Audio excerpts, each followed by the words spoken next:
तव्हां सभिनी जी महिरबानी, सामी ऐं अवामी प्रेस क्लब जी महिरबानी।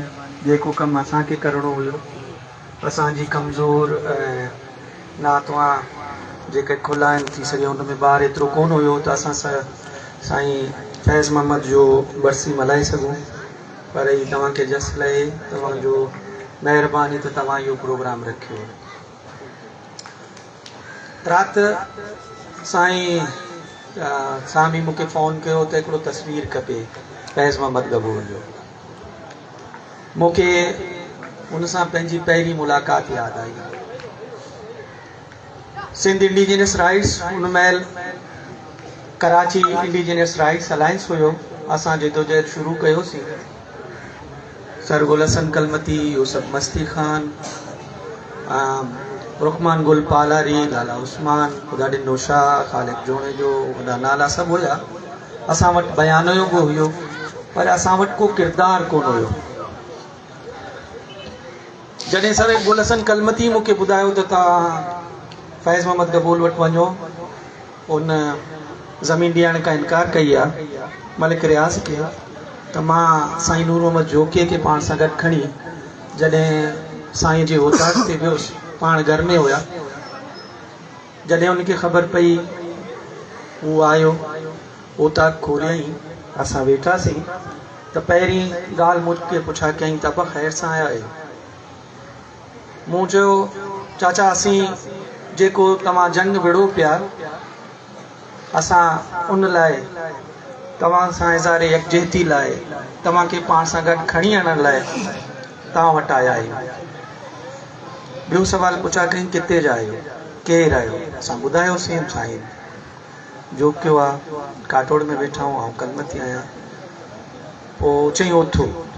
तॾहिं असीं उथियासीं, असांखे बाकुर पाताईं ऐं वरी ख़ुशीअ मां मूंखे चयईं त मूं अॼु मूं सां गॾु केर बि विहण लाइ तयारु न आहियो, अॼु तव्हां आया आहियो, आउं इहो सम्झां थो त अॼु पूरो मलीर मूं वटि आयो आहे।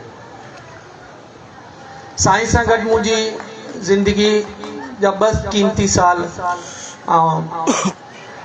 फैज़ मोहम्मद गबूर सां गॾु गुज़ारियो आहे। आख़िरी ताईं उन सां गॾु हुयुसि, इलाही प्रोग्रामनि में असां गॾु वियासीं, इलाही महफ़िलूं थियूं, असांजो ॻाल्हि ॿोल थियो, जंहिंमें उहो असांखे इहे जेके ॻाल्हियूं थिया आहिनि मलिक रियाज़ जूं या राव अनवार जूं, त 2-3 ॻाल्हियूं अञा रहियल आहिनि। पीपल्स पार्टी जे हवाले सां ॻाल्हि थी त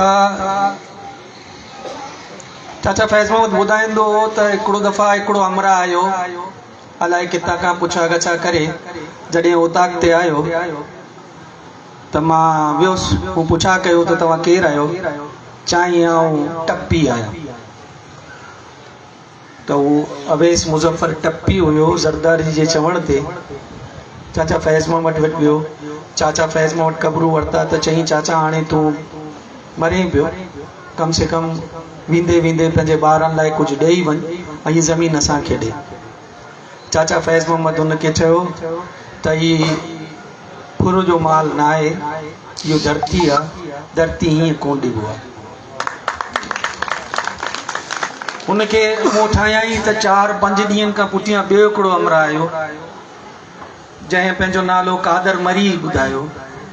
हुन बि चयो त मां ज़रदारीअ जे चवण ते आयो आहियां, तव्हां इहो ज़मीन असांखे ॾेई छॾियो। त हुनखे बि साॻियो जवाबु ॾेई छॾियईं त हीअ ज़मीन ॾियण जहिड़ी शइ न आहे। मूंखे यादि आहे त हिकिड़ो दफ़ा मुंहिंजो हथु जॾहिं कब्रिस्तान ते खणी वियो, असां उते बीठासीं, पासे में ई बैरिया टाउन जा दीवार लॻल आहिनि ऐं हुनजा बिल्डिंगूं ठहियल आहिनि।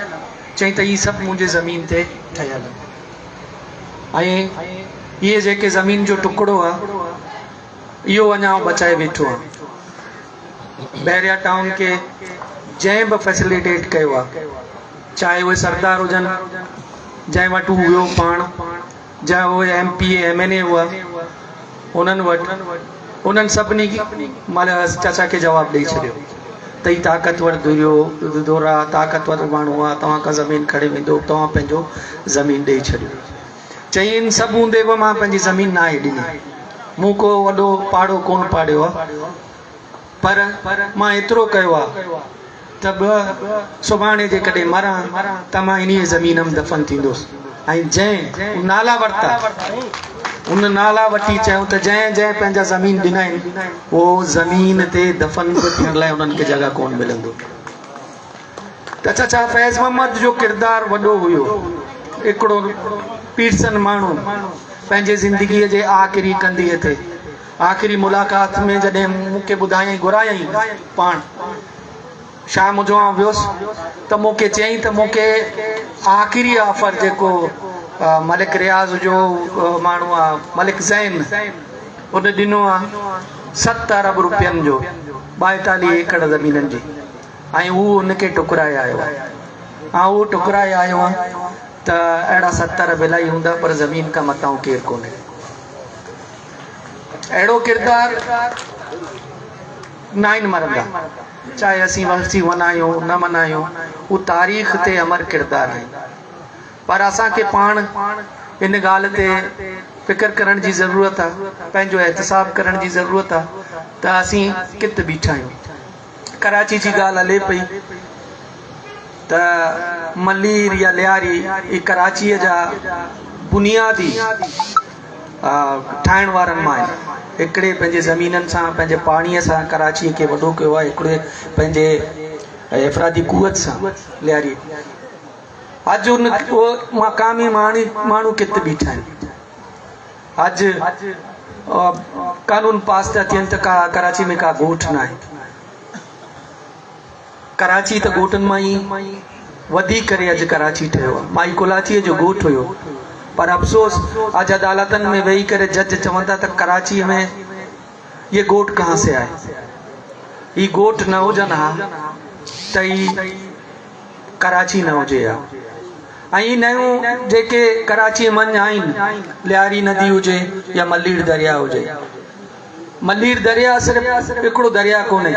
तारीख़ी हवाले सां तव्हां वञी ॾिसो पढ़ो त मलीर दरिया हिकिड़ो तहज़ीब जो नालो आहे। हींअर जेके आसार निकिता आहिनि अलाडीनो साइट में त तव्हां